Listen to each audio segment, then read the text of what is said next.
الحمد لله الذي نصر عبده وأعز جنده وهزم الأحزاب وحده، والصلاة والسلام على من لا نبي بعده. أما بعد فأعوذ بالله من الشيطان الرجيم. بسم الله الرحمن الرحيم. ولا تهنوا ولا تحزنوا وأنتم الأعلون إن كنتم مؤمنين. صدق الله العظيم.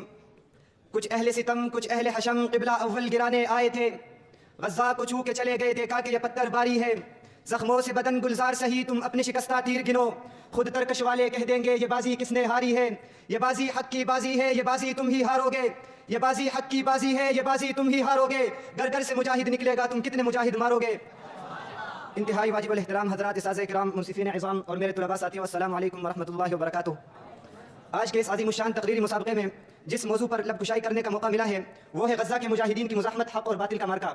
سامعین محترم، آج ہم اس مارکا کا ذکر کرنے کے لیے جمع ہوئے ہیں جس میں ایک طرف حق کا پرچم بلند کرنے والے اور دوسرے طرف باطل کے علم بردار ہیں۔ یہ مارکا کوئی عام مارکا نہیں بلکہ یہ غزہ کے مجاہدین کا وہ جہاد ہے جس نے دنیا کے فرعونوں کی نیندیں حرام کر دی۔ ہاں، غزہ وہ مقدس سرزمین ہے جو فلسطین کی عظمتوں کا امین ہے، یہ وہی سرزمین ہے جہاں انبیاء کی دعائیں گونجتی رہی، جہاں حق کی صدائیں گونجتی رہی، مگر افسوس آج اسی سرزمین پر ظلم و ستم کا بازار گرم ہے، دنیا کے ظالم و جابر غزہ کے مظلوموں کو کچل رہے ہیں۔ لیکن یاد رکھو، یہ مارکا طاقت اور اسلحہ کا نہیں بلکہ یہ ایمان اور جرت کا مارکا ہے۔ غزہ کے مجاہدین کی تکبیریں ایک طرف میرے رب کی عظمت کا اعلان کرتی ہے اور دوسری طرف ان ظالموں کے ایوانوں کو لرزا رہی ہے۔ ہاں، ایک طرف غزہ کے مجاہدین کی ایک چھوٹی سی جماعت اور دوسری طرف ان کے مقابلے میں ظالموں کی بڑی بڑی طاقتیں جمع ہے، لیکن ان مجاہدین کا توکل اللہ کے اس وعدے پر ہے۔ قربان جاؤ، میرے اللہ نے فرمایا کم من فئۃ قلیلۃ غلبت فئۃ کثیرۃ باذن اللہ۔ ہاں، ان مجاہدینوں کو پتہ ہے اگر ان کے پاس طاقت ہے تو ہمارے پاس ایمان کی قوت ہے، ان کے پاس ٹینک ہے، بم ہے، ایٹمی ہتھیار ہے، لیکن ہمارے مجاہدین کی للکار کہتی ہے ہم انشاءاللہ جھکیں گے نہیں، ہم رکیں گے نہیں، ہم اپنے خون کے آخری قطرے تک لڑیں گے۔ میرے بھائیوں، یہ مارکا حق اور باطل کا ہے اور یاد رکھو حق ہمیشہ قربانی مانگتا ہے۔ یہ وہی مارکا ہے جو بدر میں ہوا تھا جہاں مسلمان تعداد میں کم تھے لیکن ان کے پاس ایمان کی قوت تھی۔ آج غزہ بھی ایک اور بدر بن چکا ہے۔ ہاں، جب غزہ کا بچہ اپنے ہاتھ میں پتھر اٹھاتا ہے، آگے بڑھتا ہے، اللہ اکبر کا نعرہ لگاتا ہے تو وہ دنیا کو یہ پیغام دیتا ہے ہم مظلوم تو ہو سکتے ہیں مگر کمزور نہیں، ہمارا ایمان کبھی شکستہ نہیں ہو سکتا۔ ہاں، ایک طرف ان ظالموں کا ظلم اور دوسری طرف غزہ کے معصوم بچوں کا جذبہ دے کر شاعر بھی پکار اٹھتا ہے فلسطین کے چراغوں کو بجھانے والوں، ہوا کے روشن پہ یہ شعلے بکھر گئے ہیں، یہ خون جو بہا ہے شہیدوں کا یہاں، یہ تمہاری نیندوں کو جھنجھوڑے گا یہاں۔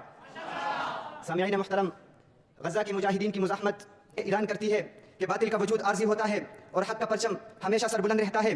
یہ مزاحمت کوئی معمولی نہیں بلکہ یہ ایمان کا وہ طوفان ہے۔ ختم ہو گیا کیا تمہاری زبانیں یہ خاموش ہو گئی؟ ان حالات میں ہمیں غزہ کے ان مجاہدینوں کے ساتھ کھڑے ہونا ہوگا، ہمیں اپنے مال سے، اپنی زبان سے، اپنی تحریروں سے ان مظلوموں کی حمایت کرنی ہوگی۔ اور یاد رکھو، یہ مارکا صرف غزہ کا نہیں بلکہ امت مسلمہ کا مارکا ہے۔ اگر آج ہم ان کے ساتھ کھڑے نہ ہوئے تو تاریخ ہمیں معاف نہیں کرے گی۔ اللہ سے دعا ہے کہ اللہ غزہ کے مظلوموں کی حمایت